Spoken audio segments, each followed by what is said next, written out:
This video is intended to provide a brief overview of the Team-Initiated Problem-Solving Process version 2 for academic and social learning. The TIPS model was created by Rob Horner and Todd and Steve Newton from the University of Oregon and Bob Algazine, Kate Algazine, and Dale Casamano from University of North Carolina at Charlotte. Through a long-standing partnership, Patton, the PAPBS Network, and the Devereaux Center for Effective Schools Research Division have worked together to develop trainers at IUs across our state in this evidence-based process.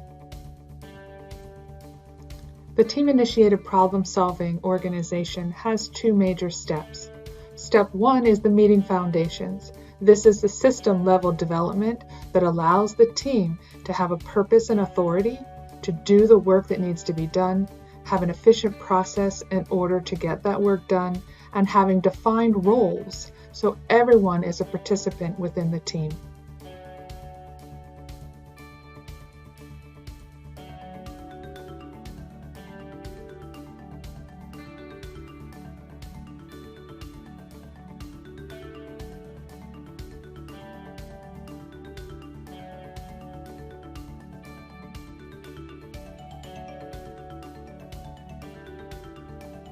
System update decisions are critical because it's the information you will be bringing to the table.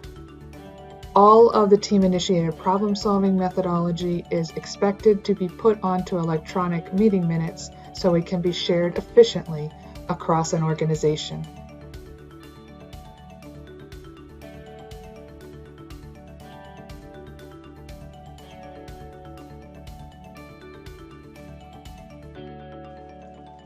Once you have your team meeting foundation set and well defined, including the data that you will be using during these meetings, now it is time to start the precision problem solving process.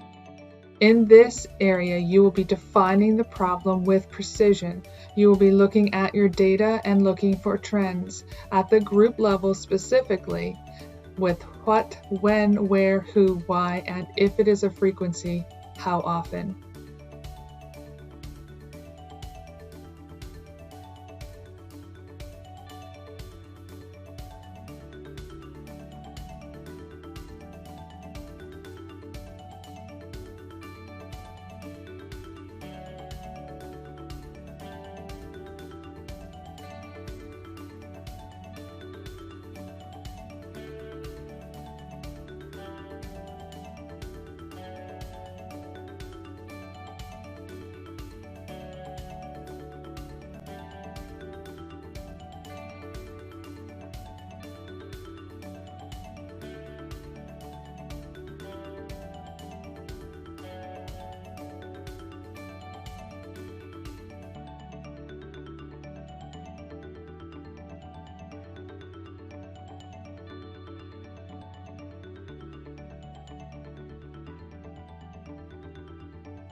You'll be looking at building functional solutions that are feasible, that have a high impact, that take into context any prevention measures, instructional and teaching measures, way that we can extinguish some of the behaviors that we might be seeing, and how can we acknowledge and increase communication across the different teams.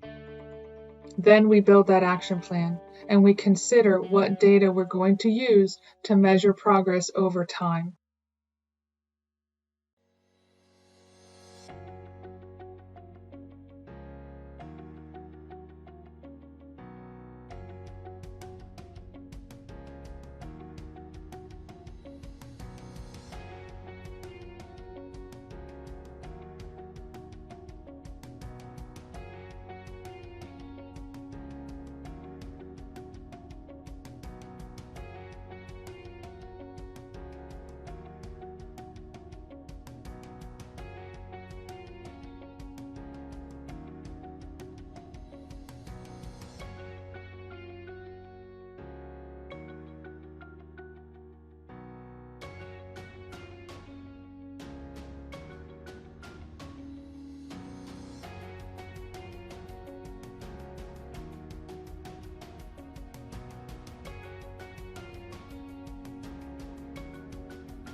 The third step in the TIPS process is making evaluative decisions.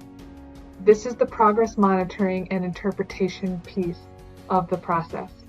You'll be looking at the precision statement, the action plan that you put into place, the fidelity data that you agreed to collect, the outcome data towards the goal, and then using that information to determine your next steps. This is the last step that you will use until you can say discontinue the plan, and that is typically when you have met the goal that you have set.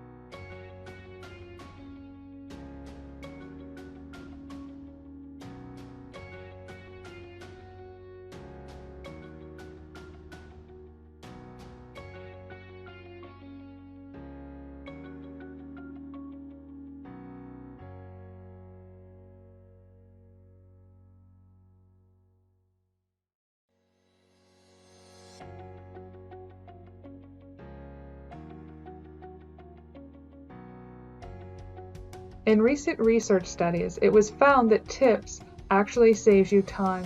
In 2018, Dr. Ann Todd did a replication study of the team-initiated problem-solving protocol. Here she found that the amount of planning time that was needed in order to move from precision statement to action plan to goal was cut in half. The implementation time for staff outside of the meeting was less than 2 hours for the year, and the implementation time for the students, which was the most important part of the study, was cut by 2/3. Team-initiated problem solving is a viable way in which to do some of your database decision making. Montgomery County Intermediate Unit's Office of Professional Learning is committed to quality learning opportunities for all. We integrate TIPS into our PA-PBS network curriculum materials for tiers 1, 2, and 3, both at the core teen level and at the advanced tiers level.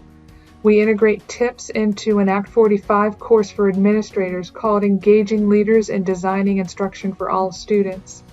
We also have from time to time county-level TIPS training in both the academic and social learning. And we use customized TIPS training for district-level systems development and multi-tier systems of support as part of the database decision-making model. Please contact us for further information.